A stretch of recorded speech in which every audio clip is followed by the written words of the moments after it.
to Africa. I think maybe it was all one trip. And at some point, Mr. Epstein said he didn't want to go on the trip, and he was going somewhere else, and he just left. And I was like, well, okay. And so I ended up doing the whole trip without Mr. Epstein or his plane. And when you were traveling with them, what were the purposes of the trips? Like, is this one? I think these were all, I think actually it was the AIDS was one of the primary ones for his AIDS foundation when he was working to do that. And there were always a humanitarian side to the trips. And we went to Egypt, and there was, oh, yeah. So it sounds like you're describing one trip with lots of stops. Could be, but I have a feeling that I went on other trips, but I can't remember. When you went on these... I went to London. To London, okay. I don't know if that's the same trip. When you went on these trips, were you always on Mr. Epstein's plane, or No. did you sometimes accompany them on a different plane? Correct, yes. How many were on Mr. Epstein's plane? Again, I'm not holding you to exact, but... That was packed, because there was a lot of Secret Service. It took all the Secret Service as well. So Okay. it was whatever the detail is for Secret Service, it's a lot. And on how many occasions, besides the trip you just described, were there other times when they used, when President Clinton and the folks he was with used Mr. Epstein's plane? I think there was twice, maybe, there was that, but it will reflect on the logs. There won't be anything that's not on the logs that you have already. So. Were you, by the way, responsible for the logs in any way? Like, you've seen the logs and they're public and you had them in discovery, but over the years when you were working with or for Mr. Epstein, did you have access to the logs? No, never. The pilots, the logbook was their personal logbook. I never even saw them have it. I never saw them fill it in. And then there was a second set of logs, the flight manifests, and I never saw those either. I was never allowed, I suppose, because they didn't want me to see. Do you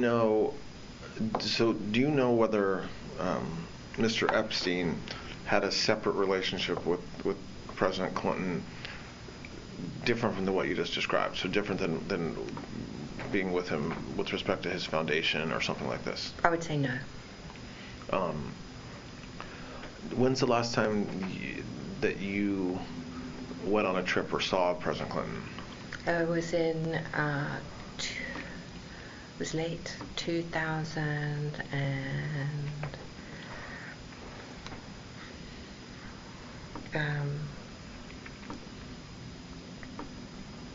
I don't know, 16, 17, Okay. 8, something. It was in Los Angeles. And what was the purpose of that meeting?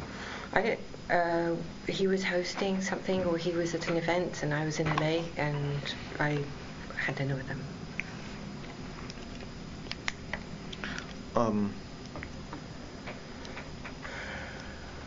Did you ever meet Secretary Clinton, Hillary Clinton? Yes.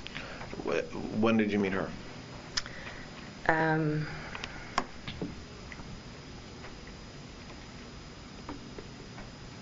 I want to say, again, please don't hold me to it, but I want to say that it was on a flight that came from the island, from the Nantucket or Martha's Vineyard back to New York, is what I think.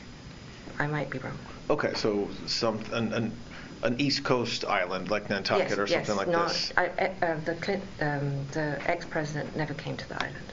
And is that the only time that you met Hillary Clinton? No.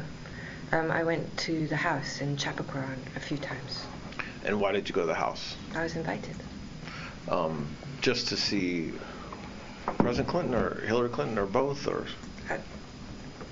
Yeah, I mean, as a friend, not for. I don't remember any reason. Either was somehow I communicated that was in driving back past Chappaqua if they were home and stuff. And I know it sounds a little flippant, but it could have been even something as. And do you know whether Mr. Epstein knew or had any sort of business dealings or associated with Hillary Clinton? I would say no. Did you ever see them together? No. Do you know whether Mr. Epstein ever did any business transactions with the Clintons? I'm not sure I'm not sure how to quite, I don't know the answer to that strictly, because I was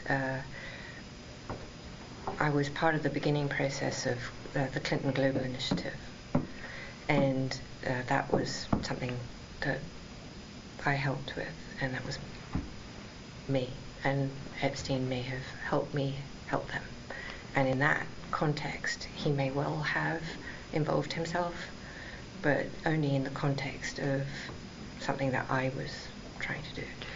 So when you say involved himself, meaning like give money to the Clinton Global Initiative or something like this? Well, so there's that. I think he did do that, and that I believe the money that he may have given could have been independent of me. But I think it's just easier if I just tell you how it happened, rather than, because otherwise it sounds all odd and funky. I went to Davos with the former president, and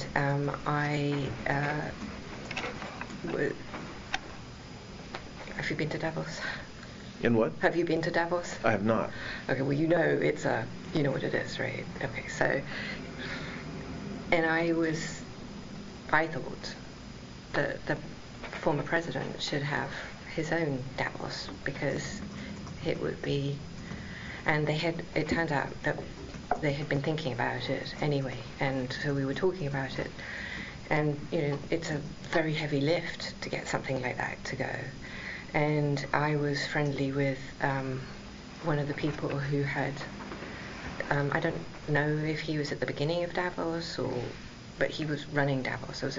I don't know how to describe his actual role at Davos. And I had conversations with him about what did he think,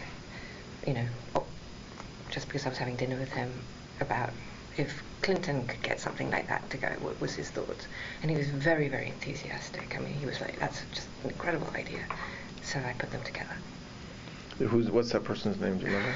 I knew you were going to ask me. Okay. I can.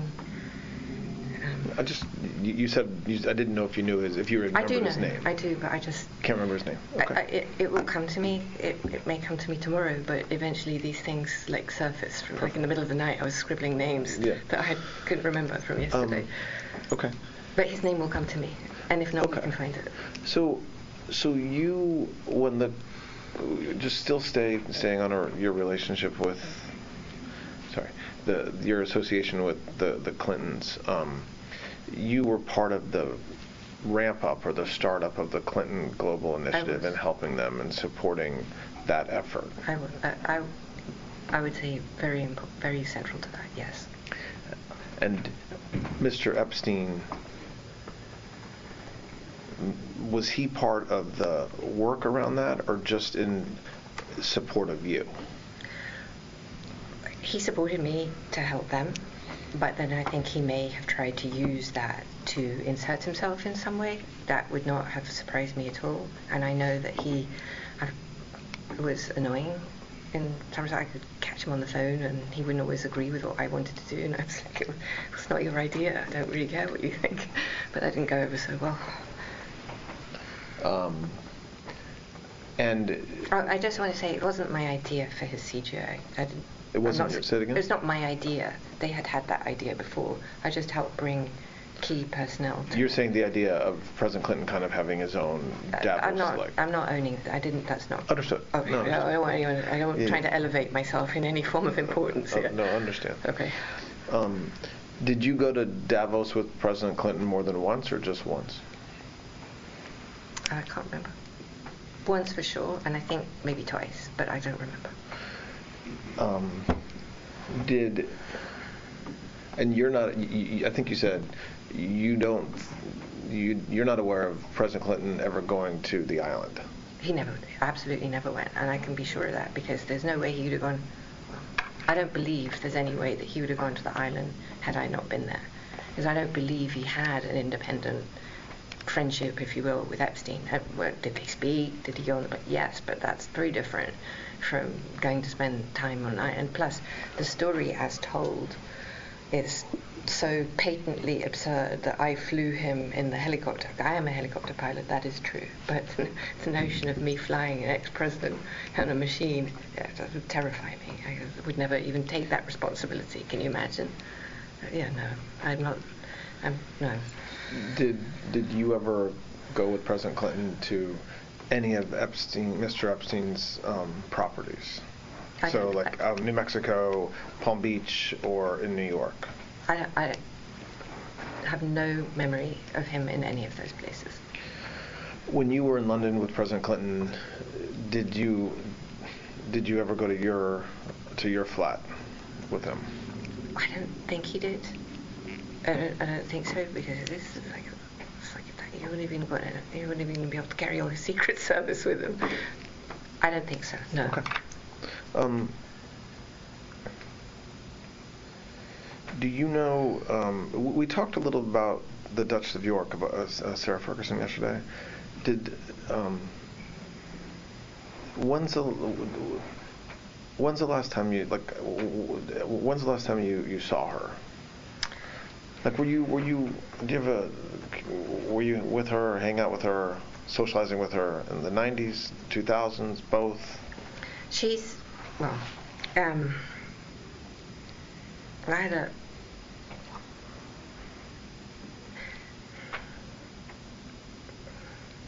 I don't know if she liked me very much. I think my friendship with her ex-husband, well, sometimes she really did like me, and sometimes she didn't. So maybe a friend of me, I don't know. Okay. It was always friendly when we were together, but I think that there was some latent hostility. And is that something you've heard since everything came out, or along the way you felt that way? No, that's how I felt. That is a characterization of myself. That's how I felt about her. I would never. I was always friendly with her. I've seen her many times, and she's also super close with other people we're very good friends with in England. I think that she liked Mr. Epstein. Why do you think that? My female intuition. Okay. Discovery. Oh, a letter. No, I don't remember it. Oh, well, it's okay. Okay, I don't.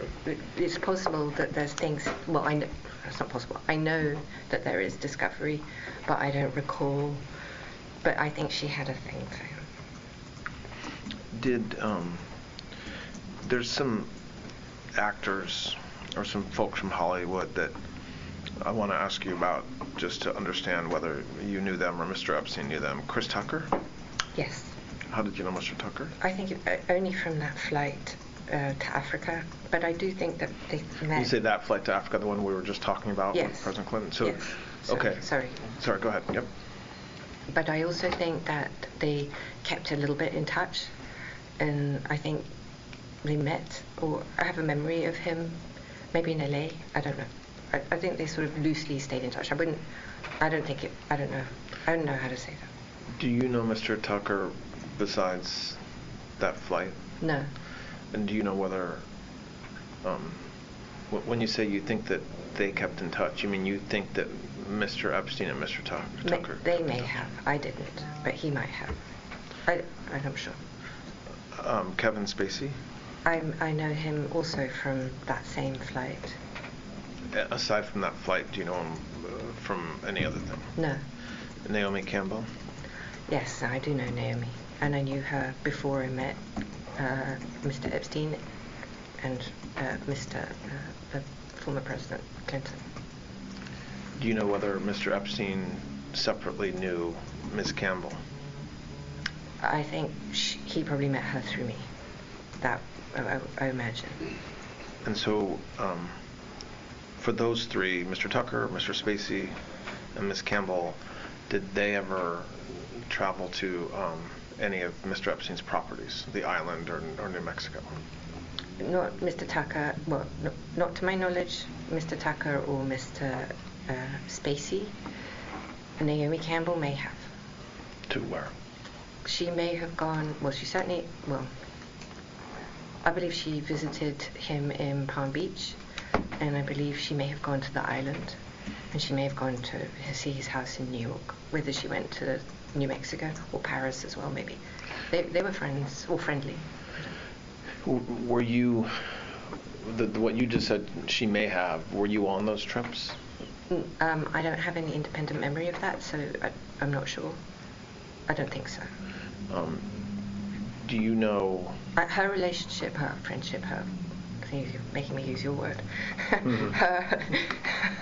her friendship, whatever, with Okay. Mr. Epstein was independent of me. Okay. But you also had a separate friendship with her I did. before you met Mr. Epstein? I did. Okay. Larry Summers, the former Secretary of the Treasury, did you know that person? I did, yes. How? I met Mr. Summers through Mr. Epstein. And the same question, just generally time period, are you talking about early 2000s, 90s, after that? I honestly really don't know. Okay. I did want to say something I forgot. That there was yesterday, you asked me about Mr. Epstein's properties.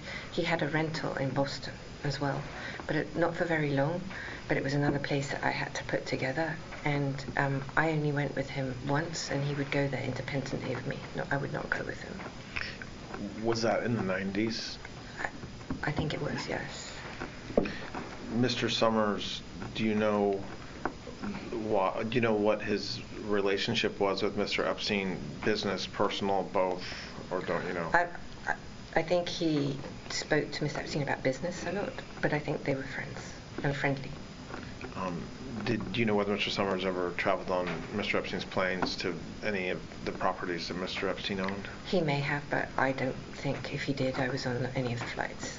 I mean, there's another issue. I mean, I traveled so much that the flights just blur. Understand. George Soros? I don't think he knew him. I did, but I don't think he did. How did you know Mr. Soros? I was friends with his kids. Which kids? John and I can't think of his other child. I can't think. I mean, I've lost his name. Alexander. Who? Alexander? So I met him, but just socially, and he may not remember that even having met me. I was excited to meet him. When are you thinking, when would you have met him? If I met him, I think it was either at an event or at his kids. It wouldn't have been at his house. An event, I think, or I think actually no, in the Hamptons I met him. He was staying at somebody's house, if my memory serves. And what was your relationship? How did you know his kids? I was out and about in New York a lot. So just socially? Just socially, yes. And yeah, just socially, I think. Do you know whether Mr. Soros or his kids ever traveled on Mr. Epstein's planes? I don't think so. And ever visit either the island or New Mexico or No, I don't think Paris? No. So we tried to identify names that have come up either publicly or in other lawsuits. Are there any names that come to mind that we haven't? We've talked about a lot of names. So there's some folks that you think we've forgotten to ask you about. Well, you asked me about names, and I have some names, and I just want to give you some context for the names Sure. as well. So we talked about Elizabeth Johnson yesterday. Mm-hmm. She had a boyfriend, and he was Frederick Fakai, the hairdresser, and he and Epstein were friendly, very friendly. And then what time period are you talking about? Well, Like 90s or 2000s or both? I think the 2000s actually for that. You can date that because from when I think he probably knew Frederick before he dated Elizabeth, but. And when you say they were very friendly, did they travel together? I don't know if they traveled together, but I mean, Epstein didn't go out very much. Or I mean, he did go out, but not. And sometimes if he did, I think he would go out and maybe see Frederick. And then there was, I mean, he had a bunch of guys that I would know that he would see or meet, but he really, I guess now I'm not so, he had any friends, I don't know, but. Okay, what other names? Okay, so Henry Jarecki, who had an island near his. Henry was a financier. He was the guy who cornered the silver market back in the day. He had an island in the Caribbean near in the British Virgin Islands. Okay. And there was Branston's Island there. Now I know that there's an allegation that they met. So I think I remember that I went to Richard Branston's Island with Mr. Epstein, and maybe he went another time. But I wouldn't characterize Richard Branson and him as friends, but he did go, and I think I went with him. Do you know whether Mr. Branson ever came to Mr. Epstein's island? If he did, I was not there. Okay. Okay. So, but it's possible. So understood. I wanted to. Who else? Marvin Minsky. He had a group of scientists that he was very, very friendly with, all centered around Harvard. So I remember him, Martin Novak, who's a mathematician, Stephen Jay Gould. I don't know if Stephen Jay Gould came through the Harvard angle, but I know that Epstein would have dinners at the house that I was tasked to organize, and the scientists were a very major component of that. They weren't social dinners as much as they were scientific. He would discuss whatever he would discuss. But if you were in the area of brain cognition, or he would invite them to the house, and they would come, all of them. Or any name you can name me, they would be there. So let's talk about that those associations or relationships he had with the mathematicians and with Harvard, and I think with MIT to some extent For as well. sure, MIT too. What from what you observed, what's the reason behind him having developing those ties with Harvard, with MIT, and with certain professors and others associated with those institutions? He really was profoundly interested in that area of science and in the brain, and if you were in Stephen Jay Gould or the major scientist on happiness, it came, I believe, from a genuine area of interest, not from anything. And how did he become friends with them? How was he able to spend time with them? Meaning, did he donate to the university and then they were it was mandatory fun for them, or did he have relations with them where he would, I don't know if host them, or I don't know what? if the chicken or the egg came first. Okay. But when I met him first, he was already doing a lot of this stuff. This is not. I've read, so this is why I'm saying this. I was not responsible for this area of interest. I certainly. Sorry, just to bounce a second before it slips my mind and I leave something out. There was an institute in New Mexico called. Anyone? The Institute of. It's very famous. We're not talking Alamos. Anyway, all right. There's a very famous institute in New Mexico. You can look it up. It'll come to you the minute you put it in your computer. And there had some of the biggest brains ever. That relationship came through me. So that's me, and that is because my father was. One of the major scientific my family fortune, when I had one, came from scientific publishing, and when it started from the thing that you were asking me yesterday. My father was in the Second World War, I told you, and he won the Military Cross, and then he actually did become, was part of intelligence back in the war, and his job was to interrogate German scientists and prisoners of war. And then that parlayed into business with Springer Verlag, and then into Pergamon Press, which was the scientific journals business. And he had an interest. He believed that its knowledge is what would prevent war, and the biggest scientific discoveries, well, not all of them, but many of them coming from the Eastern Bloc, and that's how we have the relationship with Santa Fe Institute and Murray Gell-Mann specifically.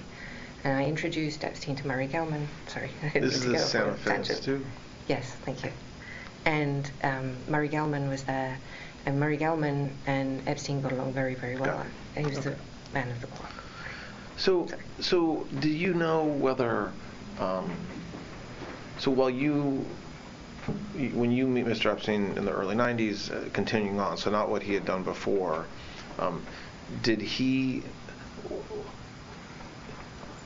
why do you think, from what you saw or what you heard, he had the relationship or wanted to have the relationships that he had with Harvard and with MIT? So I think that may have come with Wexner.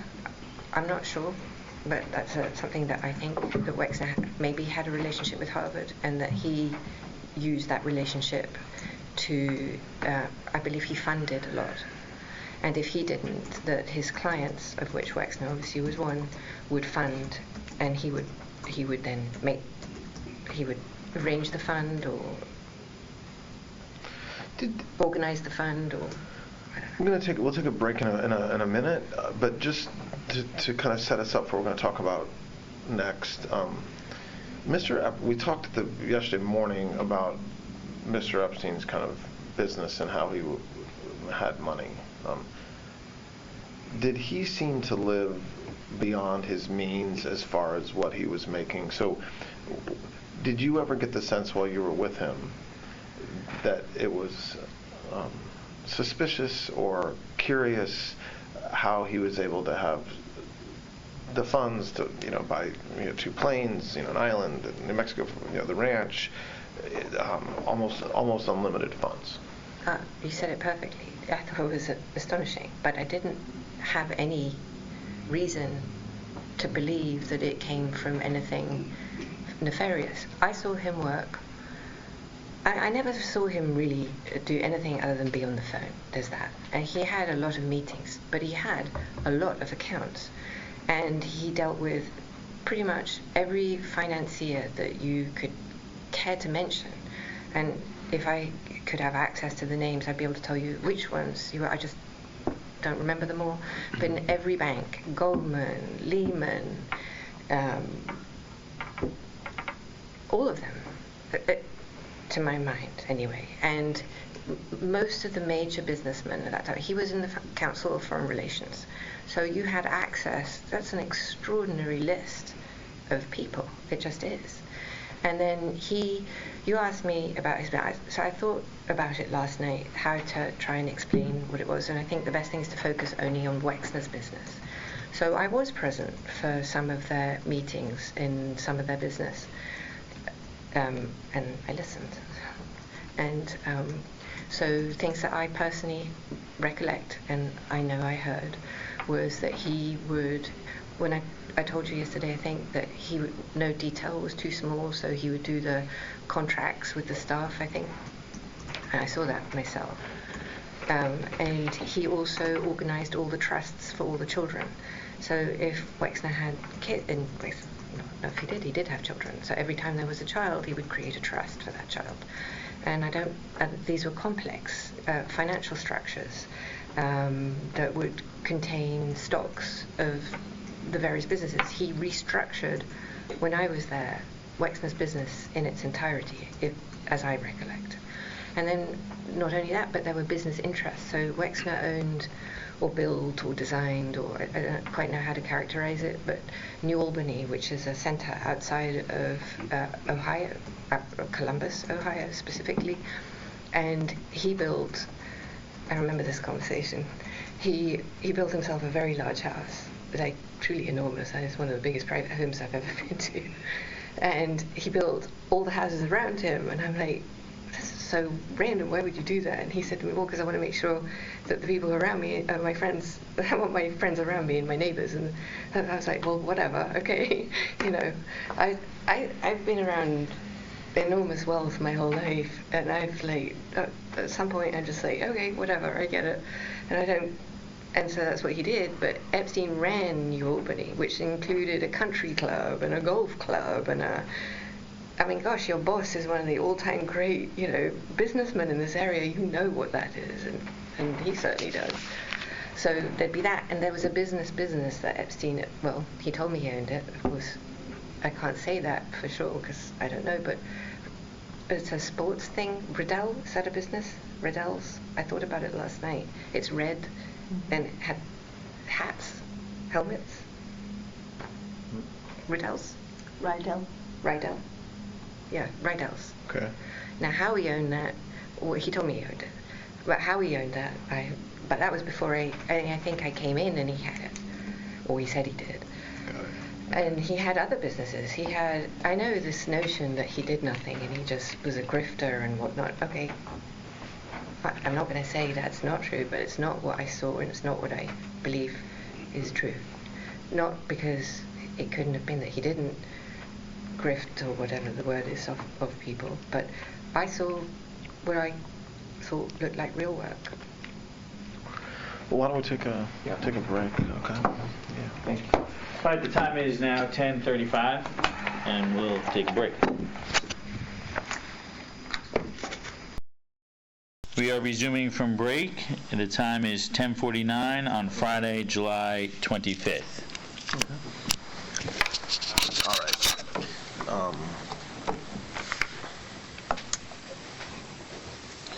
So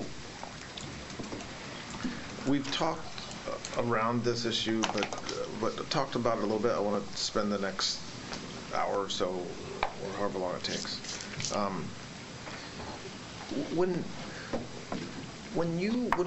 want to focus kind of exclusively on Epstein and like his criminal conduct with respect to women.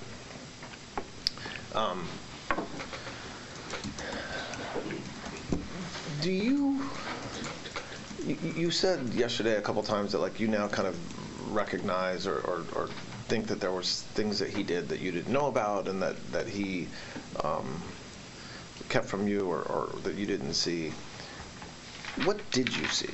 So you said yesterday, and I'm not trying to put words in your mouth, that at some point he was getting massages 7 days a week, sometimes multiple massages a day.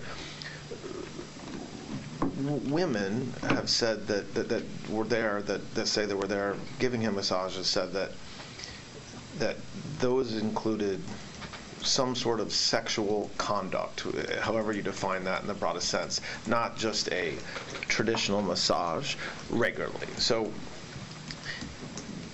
what did you see and hear at the time? And then I think, aside from what you saw and heard at the time, now that you've been through what you've been through and heard people say what they've said and read what they've read, where does that leave you in your mind with what happened? Okay, so I saw Epstein with women. What I mean by that is he would have women around him, or women on the plane, or women in his house, or that's how I'm explaining that. Those women were very interested. What my characterization of the relationships between all women that I saw with him and him was characterized by, their interest in him as I would see it. And by that I mean I never saw anybody who didn't want to be with him maybe socially or whatever. I never saw anybody not under any form of duress in any type of situation where they were, as I would characterize it, looking uncomfortable or in any way distressed. In the entire time I was with him, or traveled with him, I never saw that. So any time I saw anybody with him, they were happy to be with him. He would ask people all the time, whoever you were, to massage his feet. It just was, he'd be sitting there and he'd have somebody massage his feet or squeeze his shoulders, or I saw that a lot. It was an ubiquitous interaction, if you will. So I did see that. I saw physicality, but not anything that was I don't know how to characterize it, anything that looked aggressive, I suppose, to define that. So I never saw an aggressive move. I never saw anything that was non-consensual. Oh, well, thank you. Okay. I never saw anything that was non-consensual. So if he, well, maybe they didn't. I never saw anything that looked like they didn't like the hug, or I never saw what I would characterize as anything that was unconsensual. Did you see him either receiving or participating in sexual conduct during massages? Understanding you never saw something non-consensual, did you see him engaged in sexual conduct during massages? Well, you could define sexual conduct as in, I did see women who could have been, less than normally clad for massage, but especially on the island where they would be in a bikini or possibly even topless. Yeah, I did see that. So you would. But what about yes, I agree. That's one area. So women who were either not clothed or topless with just a bottom on. But beyond that, did you see as part of that him touching them? And again, I'm not talking about consent or not consent or age or, I'm saying there's multiple, dozens and dozens of women who have said that they engaged in sexual contact, and I agree there's a broad range of how that can be defined, but defining it in the broadest of terms. I saw him being physical with women. I did see that, but nothing that was not consensual. And to address the issue of the large number of women who today say that he was non-consensual or coercive with them, I'm not sure. In my mind, I sort of have to characterize the two distinct areas. There's one where is the women who are not of age. Therefore, anything with them is immediately unconsensual. Correct. So let's start, and I want to define anyone who's underage versus anybody who's overage, because I do think that there's a very significant differential between the two. Well, so does the law. Yeah. Yes, okay, sorry. Yeah. I don't mean that. I agree with you. Yes, Okay. I agree with you. Yeah. Okay, so I want to deal with the thing which is really why we're here. I mean, not that I'm not going to deal with the other, but I just want to make a distinction with underage situation, because there's nothing about that that's right. I never saw anything with anybody who was, certainly to be categorical from my trial. Let's deal with that, because that's something that I can say.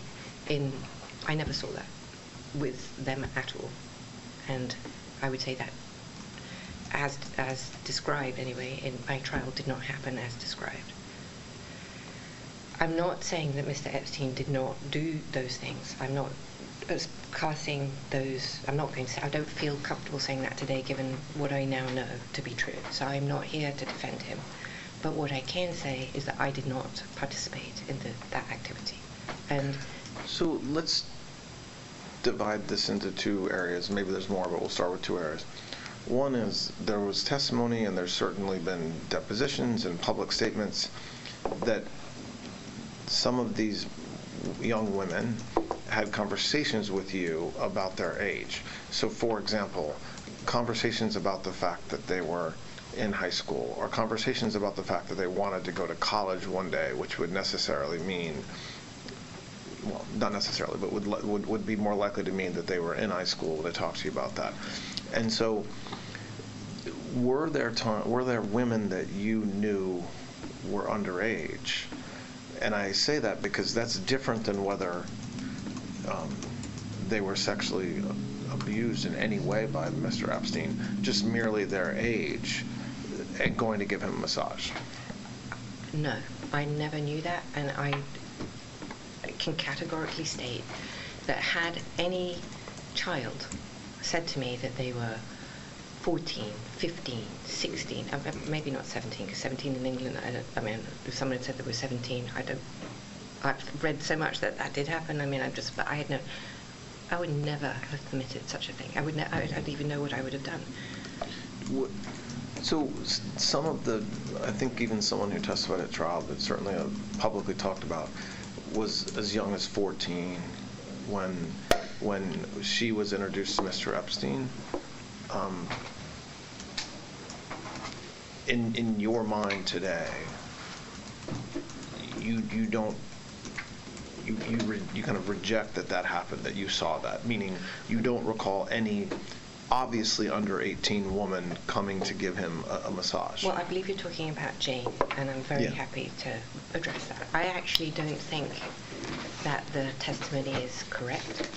I don't believe. Yeah. Look, No, I'm not. I just want to tell you how that I don't want to get into. No. I'm not. No, absolutely not. I don't want to go there. I'm not going to do that.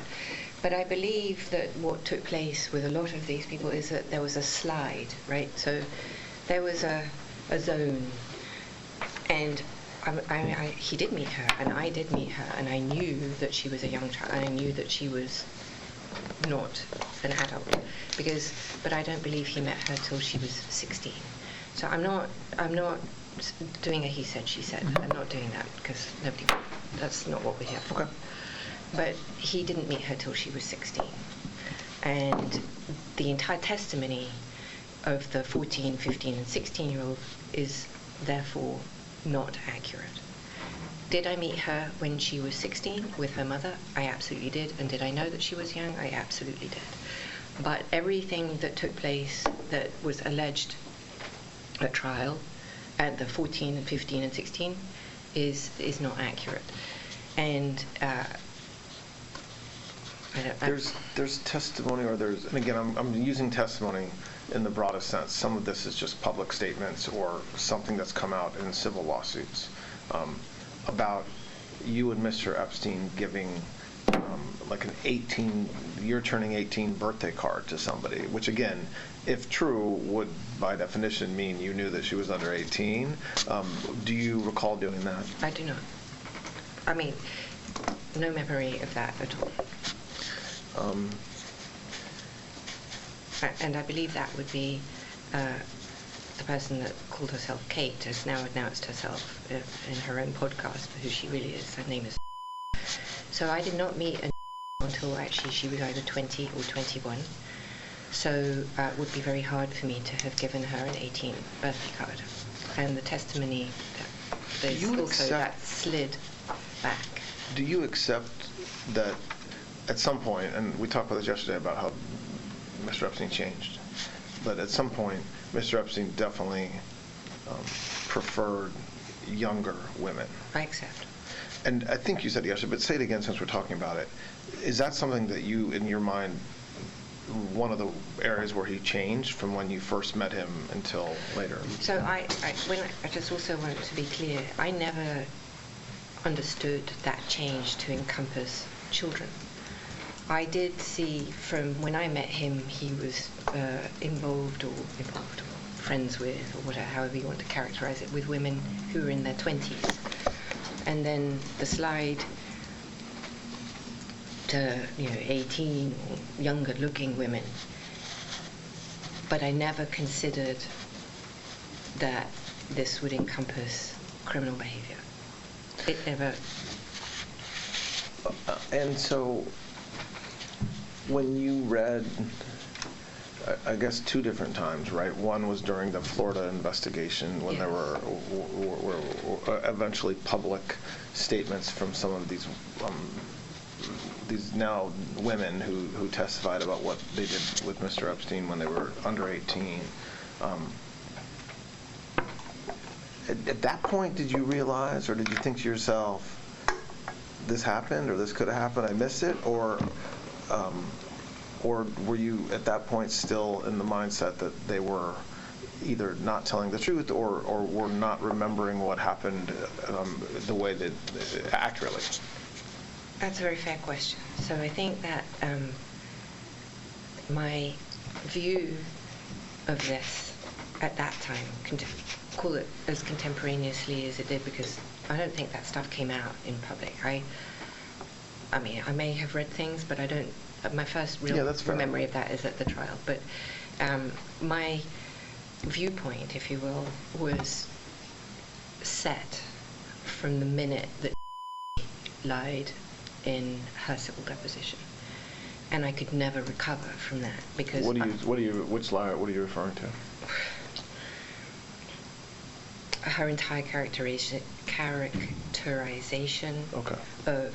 Now, I don't remember how she came and whether I did. I see. But I'm talking about the first time she came to Epstein's house, which I knew to be false. So from that first lie of that description, I could never recover from that. I understand. Okay. So. And that tainted, sorry, just so that we're clear, it tainted then the testimony of everybody else that I saw that came post that, because I had my own personal experience, which I knew to be false. Yeah. And the reason why I think, and I said to Mr. Marcus that this morning that we were going to talk about this, because when I think about you and the public's perception of Mr. Epstein, the public is left with the view that nobody in the world knows what really happened except for you. Okay? Now, you've explained the last day and a half how some of that's just a misperception because you didn't have a key to his house. You weren't around as much as maybe everybody claims you were. Okay? But there still is this perception out there that, oh my gosh, if we could talk to Miss Maxwell, we would know how horrible Mr. Epstein was, or how misperceived he was, whatever the truth is about Mr. Epstein. And the challenge in my mind, just to be, I told you I would tell you when I had issues, and the challenge in my mind is that so many women have said that Mr. Epstein sexually assaulted them, whether juveniles or adults, that I don't find it. That's persuasive, right? That happened. Okay, so. And so if that's persuasive, then, and I think it's beyond contestation that he preferred younger women, and it's also beyond, I think, at this point, there were certainly circumstances that underage women. Well, I don't want to say that you agree with me on that. I certainly believe that there were younger age women that were abused by him. Okay. So the layer that I really want to have a frank discussion about is some of these women have said, oh yes, Ms. Maxwell was there, to varying degrees. She saw me there, the door was open when I was there, and then much more egregious, right, that you participated and that you were part of it. And so what I really want you to have an opportunity to say to us is where on the spectrum the truth is, whether it's somewhere in the middle, whether it's one extreme or another extreme. Understanding, in my mind, I'm talking about 1994, 5 to whenever, late 90s, early 2000s. And let me just interrupt, and all I would say is we're not here to say anything one way or the other about Epstein. I agree with you that the evidence is overwhelming against him, and he's his own person and has to deal with that. But Ghislaine can speak about what she knows, yes, and from her point of view and what she did, and that's what you can talk about, Ghislaine. Okay. So I think it's helpful to put this on the time, on the calendar, because I think without that we're lost. So I would say we'll go from the beginning. 91, no. 2, no. 3, no. 4, no. 5, no. 6. Now, in that time frame, you have the allegations of Jane, who I dispute. I don't think he met her until she was... Let's not talk about individuals. Oh, no, I'm just saying. Yeah, but there's only, so in that time period, I'm only aware of her. I'm aware of a girl who said, but... And those, I don't know of any others, and if there are other people who are making allegations about it, I'm not actually aware of them. I may have read them in the... But I don't know. So I think in the early 90s period, I think I'm fairly confident, and I can say that at least as characterized, it's just false. It didn't happen as said. Now, did it happen? Did he involve himself? I knew about Jane because I saw her come to the house, but I saw her with her mother. I know that her allegations are that there were orgies, for instance, but the people that she suggests were in her orgies didn't even work for Epstein until 98 or 99. Did he do orgies with those people and her? I don't know anybody who was there who said that they did. I certainly didn't see it, so I can't say that happened. Did she do it with someone else? I don't know. The stories really start, the allegations really begin with, and I think that you have to shift his behavior, such as it was, bar there was one in California who made an allegation. There was a woman who said that I didn't know about. So I think I would call her the first person. I'd be aware of him using his position to... But, sorry to interrupt you, but I just want to... I don't want to have you... I don't think it's helpful for us to have you kind of address each allegation. Okay. I want you to clear your mind and just tell the truth about it. So I'm not saying you're not telling the truth. I'm saying just putting aside what other people have said or what their lawyers have said or what they testified to or, the rumors in the press, push those aside. You were there, and so when you go back to that time period, 92, 93, 99, 2000, 2001, during that time period, what did you see when it comes to young women and massages? All right, so I saw him receive massages. He had regular masseuses in the 90s, people who were standard and who traveled with him, and I saw that. He was living in that Iranian house, and now that I look back, I didn't stay there, but I would go to manage the house. I would see women, models, or people that he would have come to the house. I know that I thought that he was with Eva still at that time. That's what I believed. And then subsequently believed that even though she married him, I actually subsequently believed that the baby that she had was his. Can I interrupt for 1 second? Yeah, of course. Can I just ask some basic top-line questions? Yes. Were you ever in a massage room with him and a masseuse? Yes. Okay. When was that? Well, he would come in sometimes and he would say, give her a massage here, or he would grab my, but not often. I mean, he did come in from time to time. Were you ever in a massage room with him with a masseuse that was naked or giving him any sexual favors? I never saw that. Okay. That I remember. Okay. Did any of the masseuses ever discuss with you giving that they gave sexual favors to Epstein? No. Did you ever see an underage girl go into a massage room with Mr. Epstein? No. If you had seen that, what would you have done? Would you have left? I can't even conceive. I can't even conceive of. I can't imagine what I would have done. All right, I'm sorry. No, that's okay. Okay. Did you ever observe Mr. Epstein masturbating during a massage? Yes. I mean, when I'd seen him on a massage table, I had seen him masturbate. I don't know if there was a masseuse present, but I've seen him on a massage table. Okay. Sorry, Okay. I just... Did you ever see him masturbate with a masseuse, with a naked woman, either giving him a massage or reporting to give him a massage? I don't remember seeing Did you give him massages, by the way? I mean, there's a photo of you rubbing his feet, and I think... I certainly have been in the massage room with him, and I have certainly rubbed his feet when he would talk, but I was not a masseuse, and I didn't perform massage on him. Did you, over the years, did you pay the masseuses? It was typically not my job, but if there was nobody else, normally, so in Palm Beach, the houseman would give the money, and in New York, he would do that because I wouldn't be in New York when I don't remember ever paying a masseuse in New York. So it wasn't your job on a regular basis to pay the masseuses. So if there was a masseuse 7 days a week, it wasn't expected that 7 days a week you would be the one handing them money. Mostly I would not. I'm not saying I never did it because that wouldn't be true, but it was not my job to pay him. I mostly recall he would either pay them himself, he would have money, or the houseman, and I think some of them would have probably received checks.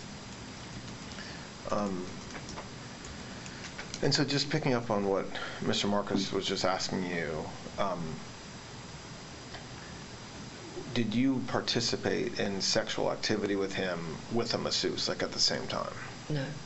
And so the testimony, I don't know if there was testimony, but the women who have said that happened, categorically that's not true. That is categorically not true. Did you, moving into the 2000s? I just want to say that I remember there'd be times when he'd be getting a massage and I would be in the room, I could be on his feet and somebody else could be on his feet and we could be talking. So there is that. But that's not, you're not talking about something that's sexual, you're talking about literally just rubbing his feet. Yes. Okay. But I mean... No, that's not what I'm talking about. No, I'm saying... Well, they could be, sometimes the women might be topless who are giving that, so you could say that was sexual in that context. No, I'm talking about the repeated reports of certain sex acts happening with you present and even participating. No. Did you... in the 2000s time period, so moving a little more recently, when you talked about it yesterday about how your relationship with Mr. Epstein changed and was changing, and you ultimately met somebody else, did you observe any massages or young women giving him massages later on, so after 2000, 2001 time period? I'm sure I did. And was there anything different about what you observed during that period and the 90s as far as the frequency, his conduct towards them? I think the frequency increased. I think he went from 1 to 2 in that time period. But I did not see, I have no recollection of ever seeing a child entering the house and giving him a massage.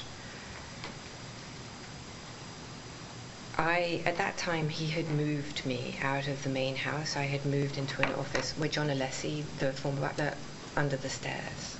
So I had an office where I would be that was not part of the house. If I saw people, and I'm not saying I didn't see people come to give him a massage, that wouldn't be true either, but if I saw someone, let's say, I don't remember ever seeing anybody that I would characterize as a child. Now,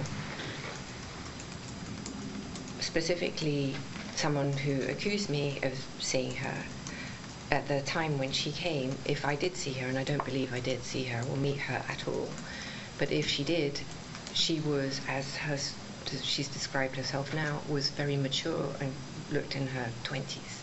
So could somebody have come that was more mature looking than the allegation of what she did look like or the photograph that was produced as evidence? Yes. But I never recall at any time seeing what I would characterize as a child coming to give him a massage and going upstairs. Did I see people come? I absolutely did. I just didn't see children. I didn't see anybody I would think of as a child. And if I had seen a child, I'm not sure what I would have done. I mean, did you, just talking, like coming out a little bit of just bigger picture, do you, at the time that you were in his life, was he did he seem to you to be a sexual deviant, or I don't know what the right way to describe it, but when you say to me, he was getting massages every single day, right? So young women were everywhere, multiple massages on some days, flew with the women to the island, to New York, Paris, there's always women, they're always rubbing him, giving him massages. I think it would be an understatement to say that that's not normal. I agree. We've all kind of been part of the Epstein story over the past several years, but you were there at the time, okay? What was it like at the time? I mean, was he a creepy guy when it came to that sort of thing? Was he protective of how he looked publicly, image-wise? Like, at the time, what was it like? I think if he had been creepy, like as you would define and you would expect someone who was living that lifestyle to be creepy, I don't think the women would have been there. I don't think that they thought of him as creepy. And if they did, I never saw them behave like he was being weird. Was it a lot? Yes, it was, for sure. I found it overwhelming, and I couldn't understand why it was interesting, because to me, it's not interesting. But he, as he defined it, he found it invigorating. He liked being with younger people. And now, not just younger people, I'm just saying because they gave him ideas and they were up to date on music. And yeah, but that's different than like a masseuse coming every day. I'm just telling you what he was saying to me. I mean, to me, I just found it a drag and difficult and annoying. Did you... But understand, I wasn't the only person present. So this time in the 2000s, you're talking about other people, like Sarah Cullen, who was around, who interfaced with him. I didn't have to... She was really interfacing with Epstein at this point in time in his life. She was running his... She was his assistant. And well, so I didn't have to... That's a fair point. But move beyond his assistants or the folks that work with him. What about his friends and the people that were associated with him? That it couldn't be. It doesn't. I don't understand how this is an after fact of Mr. Epstein. So once he's arrested in Florida, it becomes part of his story, and then later on, he's charged in the Southern District, and then here we are now in 2025. But he was a very successful, hard-working guy, and he had a lot of clients, and he flew with them on vacations and went to the island. It doesn't. I don't understand how he was able to hide this, what seems to me to be some sort of sexual fixation or issue from others. I don't think he did hide it. I think that's the answer, and I think that the people around him, myself included, obviously, normalized his behavior on a number of fronts. One, I think because it was a because so many people saw it, of such a high caliber down, that never seemed to think it would, well, if they thought it was strange, probably they never said it at the time, so it became sort of like it was his thing, right? He was always around with women. Now I understand that it's very unattractive, especially in light of everything that we know today, but at the time, the only way I can sort of try and describe it is through Sex and the City, the movie, the show on telly, where that lifestyle is described on the TV show constantly. There are always these women around and men who like it, and a lot of the men that I know like women, and so maybe not as overtly as Epstein, but he was overt, not covert, except obviously in the context of the criminal behavior. So what we're discussing now, there's a difference between the criminal behavior and the non-criminal behavior. You don't like the lifestyle. I concur. I agree, especially now, and I own my side of that fence, that I was there and that I saw his behavior with women and didn't challenge him or do something. But I don't think back in the 90s or the 2000s we've had a cultural shift, and the cultural shift, I think, is a very important part of the analysis here. Not because I'm trying to justify this, because I'm not, and I'm not trying to, and I absolutely am not here to do the Poor Me program, so please don't misunderstand this. However, in the 2000s, when this behavior was going down, in the initial blush of the Palm Beach investigation, the women who brought the women who were underage, 17, 16, I believe, if my memory serves, were actually targets of the investigation and could have been charged with prostitution and trafficking, if trafficking was even a law.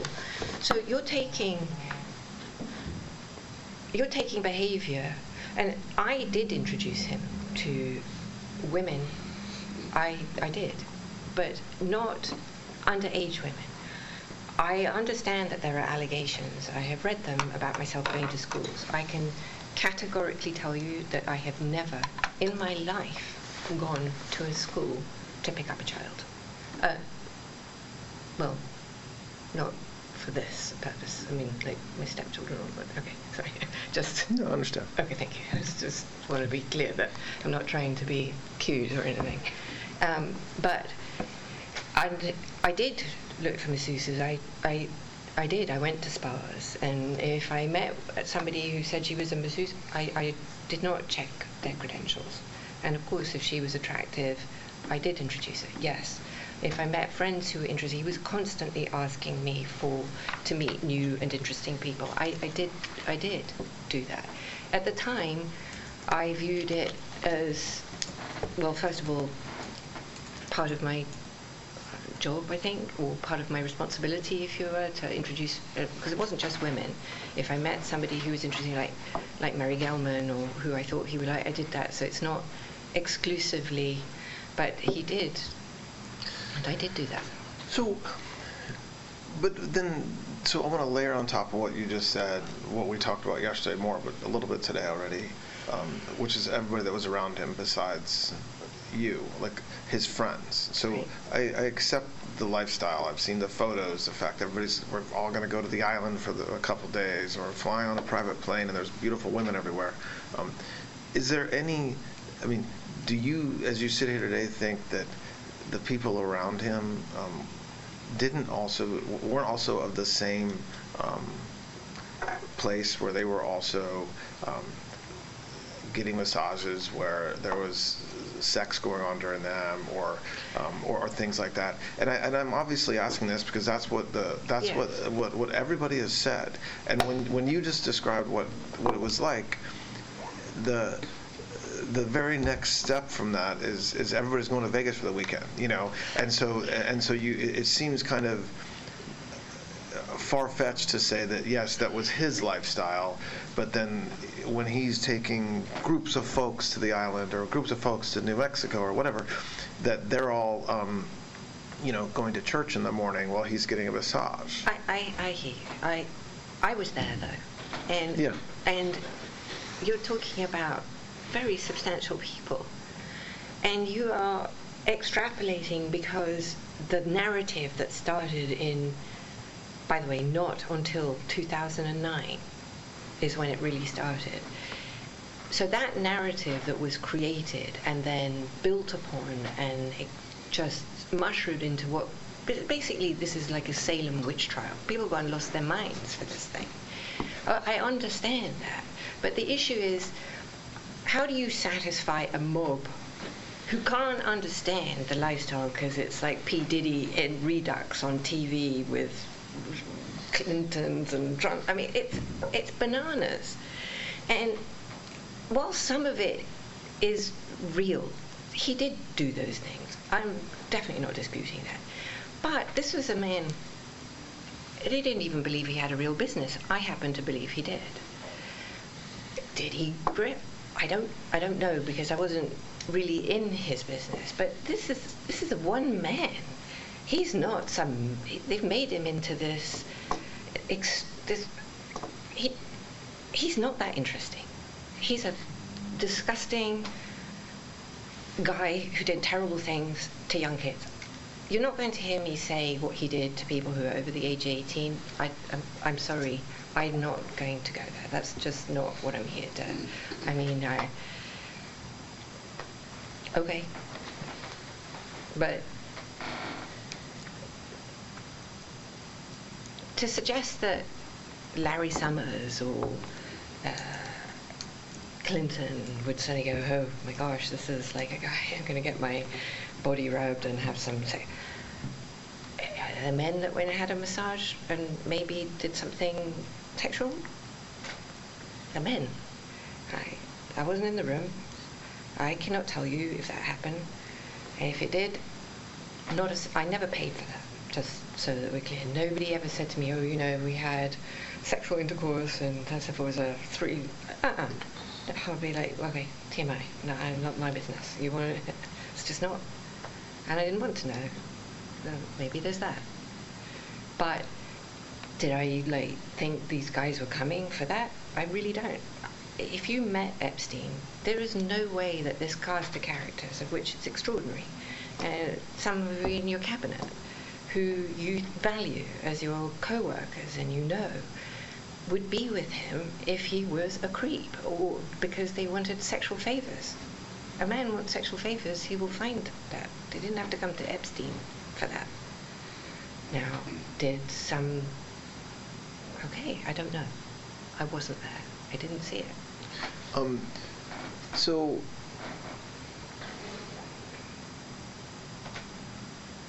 when's the last time you think you were with Mr. Epstein when he got a massage? I want to say 2007. 2007? Yes.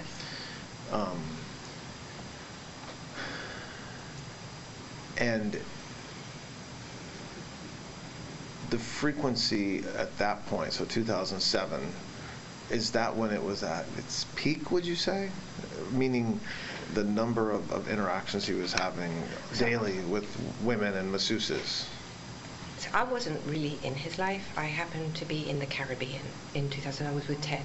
Okay. And I was still speaking with Epstein because I was still involved in his, loosely with his, the houses and the staff and some of the billing. And I was going back from being with Ted in the Caribbean to New York, and Epstein offered me a ride, and so Ted dropped me off in St. Thomas, and I was on the island, I believe, for one day and one night only. On that visit, I believe, well, I know we would have gotten a massage, but I have, there were people there, but I did not, there were women, and I was just relieved not to be leaving the next day. Let's take a break. We're going to take a break. The time is 11:31.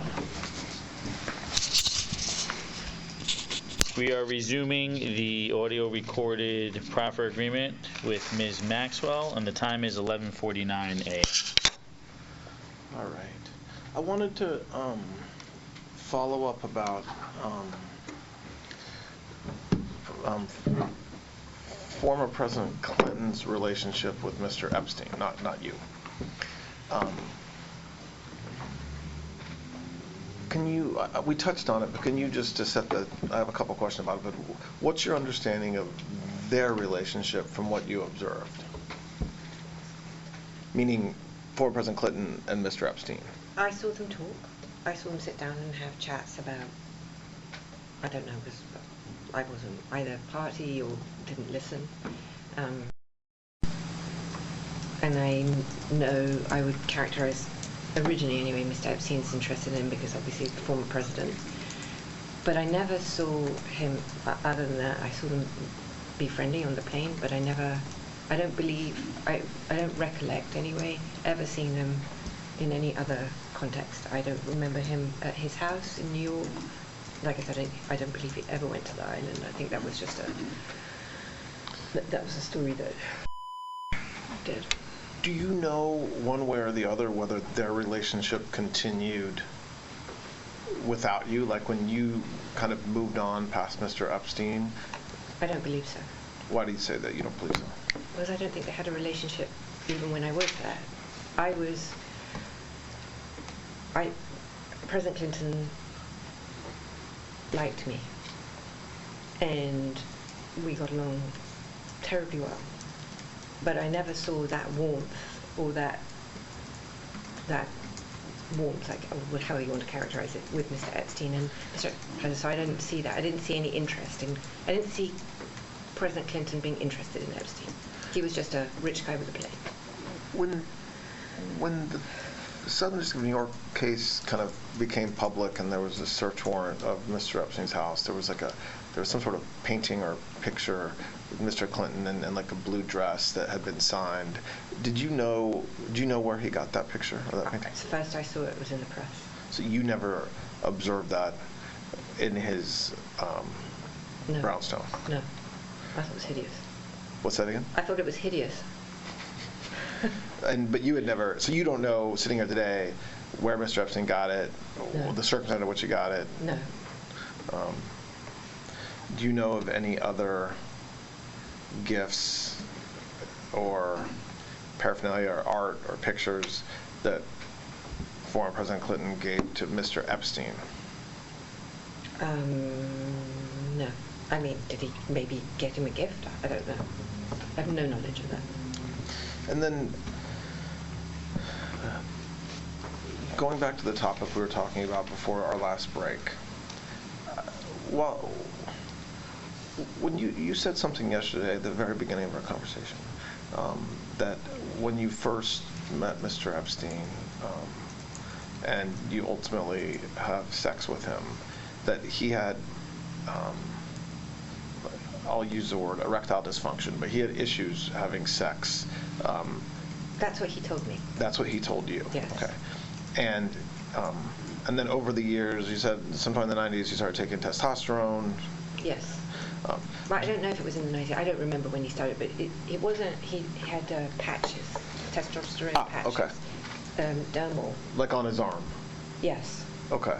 And then he was ridiculous because you shouldn't take more than one, but sometimes he had, like, well, I'm like, what are you doing? It's like unhealthy. Okay. From what you observed or saw or heard, did he continue to have challenges sexually over the years, or do you think that whatever issue he told you he had was fixed? I think it was a lie. You think he was lying about what? About his erectile dysfunction. Oh, you mean you don't think he ever had any issues? You think he just told you that? That is what I believe today, yes. But if any of the stories are true, he couldn't have had erectile dysfunction. The thing had a priapism, for Christ's sake. Well, that's one of the reasons for my questions. I mean, you're right. I mean, and again, we've talked about this a fair amount, but what did, like, the stories of what masseuses underage and overage have said about him are and what he liked, or what he demanded that they do, whether it's watching him masturbate or pinching his nipples, kind of things that are unusual. Do you believe that? Like, from what you saw, from what you observed, from what you did when you were in a relationship with him, is that true? Well, the bulk of what I read, he did not have sex. So that is consistent with what he told me, actually. And his masturbating, that is also consistent with what I knew myself. And I'm going to use a bad word? Or Please, you can use whatever word you need. Yes. Blowjob. Okay. He liked blowjobs. Okay. That I did observe. Then he didn't seem to have any erectile dysfunction for blowjobs, but sex he didn't have. So when I read the stories about the allegations of sexual rape, I find that challenging because that was not his modus operandi, from my perspective. But when you read about blowjobs, that would be consistent with kind That of what you... would be consistent, as would masturbation, yes. Did you talk to masseuses or women that either he was in a relationship with or who asked you about working with him? Did you tell them, yes, he likes blowjobs, yes, he'll masturbate in front of you? Like, did you have conversations with any of those, with women, about what Mr. Epstein liked or what would make him happy or things like that? I don't have any memory of telling anybody about that. I think I may have joked, like saying, oh my God, like from a Sex and the City scene, that, he's... But not, I never instruct, the question you're asking me, sorry, let's just be clear. Did I ever instruct anyone how to pleasure Mr. Epstein? Your question, no. And you said this earlier, but I want to just, you kind of said it on your own. I want to ask the question just so I make sure that there's no confusion. When you, over the years... Sorry, can I just... Yeah, of course. Yeah, please. I just want to say, the idea that I would have to explain to a woman how to satisfy Mr. Epstein is patently absurd, because he clearly was able to explain himself. He didn't need an interlocutor to explain what he liked. He's been doing this, obviously, or some version of this story his whole life, and did not require any help from me. Then, so did you ever observe him having sex with a masseuse, regular intercourse, not a blowjob, nothing else, where you either walked in or you were in the room? I never saw Epstein have sex with any person. And so how about oral sex? Did you ever observe a woman giving him oral sex, whether you were in the room or walked in, or... I never saw anyone give Epstein a blowjob, no. But you said earlier you did see him masturbating in front of masseuses. I don't know if I said that. I don't know. Okay, sorry. I don't want... Let me ask the question. Sorry. No, that's fair. That's fair. I said I saw him... I'm sure I saw him in what some people could define as sexual contact. So somebody could not have their clothes, or topless, I would say, maybe. I could say that. If I saw him having masturbating when someone was like... I don't recall that. I don't have a specific memory of it. I'm sorry. But no, I'm not. Okay. I didn't say that. Okay, I understand. That's fair. Sorry, I'm not... That's okay. Surely not trying to put words in your mouth. No, that's absolutely not. It's fine. So... and you said, I think, in passing, maybe not in passing, about whether other people who travel with him would get massages, or so that would. When I say that, I'm referring mostly to the island or potentially New Mexico, but also at his Palm Beach residence or even in New York. Do you know? Do you have a list of names in your head or names that come to mind of people that you know did get massages when they were with Mr. Epstein? No, there's no list. There's no list of people getting massages. I don't have. I can barely recall all the people. I can barely recall. I struggle to recall actual people that I met, and I may have met a long time. But I had even forgotten that about Mr. Kennedy, or I probably brought it up yesterday. It just came to my mind now. So I don't have, and there's no list. There was never a list. There was no, or certainly none that I ever saw, none I ever heard of, none that I ever witnessed, none that there's no list. There's never been a list. And you never heard Mr. Epstein talk about such a list? Never. And you never heard Mr. Epstein suggest that he had some sort of control over somebody because of what he knew about what they had done, or had photos of him? I never heard him. No, I never heard him ask questions about that. I never heard him. So I've been present many times with masseuses. I never, who presumably could or maybe did massage somebody. I'm not saying whether they did. I'm not just in the context. I never heard him ask any question of any masseuse who may have given a massage to a friend who was on the island or in Palm Beach or anywhere else for that, any details about that massage. Like, does he have a funky foot? No, I never heard that. It's weird.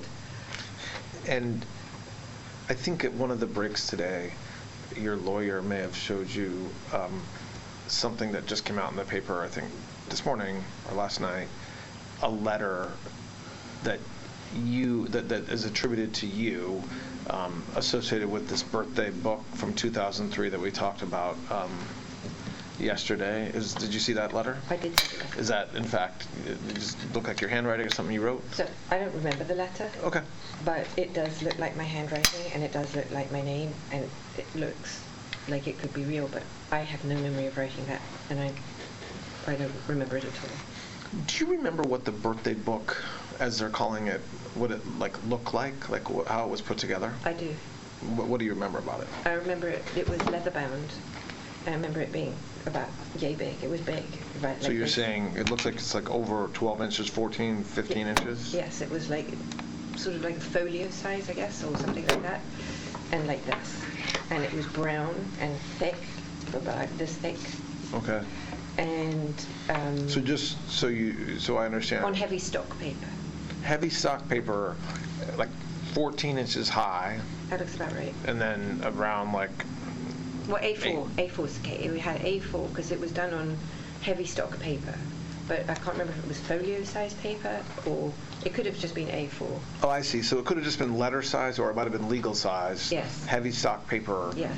And the folks that submitted letters were given the stock paper, or how were the letters, or did you glue or something the letters to the stock paper? Every which way. Some were given the paper and they did their own thing. Some would send me some scrap of paper and I would put it on the thing. Some I didn't get because they went straight to Epstein and I was just told to put them in, like I said. And how was it bound? It went to a professional binder who did it like a book that you'd see in the library.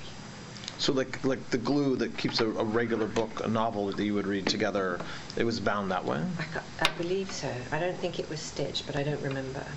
I mean, it was professionally done by a professional bookbinder. And then after you presented it, or after it was presented to him when he turned 50, did you see the leather-bound book? Did he keep it somewhere in particular? It was in his bookcase in 71st Street. In Manhattan? In Manhattan.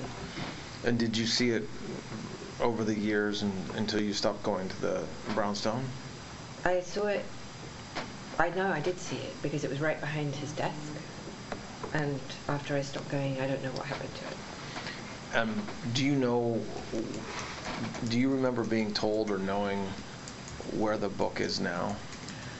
No, but when I received in discovery those pages, I assumed that it had been found when either New York or the island was searched, and I assumed that the Southern District of New York had it. But I think you said yesterday, but just to go over it again in case you remember anything differently, you recall seeing some of the letters in discovery. I do. But you don't recall kind of seeing the leather book start to finish. No, but remember, I didn't see all of discovery because they were very clever about, I didn't receive all discovery, period. And in fact, very important items were not given to me at all, including witness testimony from grand jury. So you don't know one way or the other whether it was part of discovery. You just know that you didn't get it. It wasn't part of discovery that was given to you. Correct. But I'm absolutely sure that the Southern District of New York hid very important pieces of evidence from me. Okay. And I assumed that they leaked it, because where else would it be? If that's what it is, if it's true. Okay. So I put I'll say it to you. I've talked a little bit with your lawyer about it. I said to you yesterday that the purpose of what we did yesterday and today was exactly what we did, which is to have a conversation about Mr. Epstein and about you. And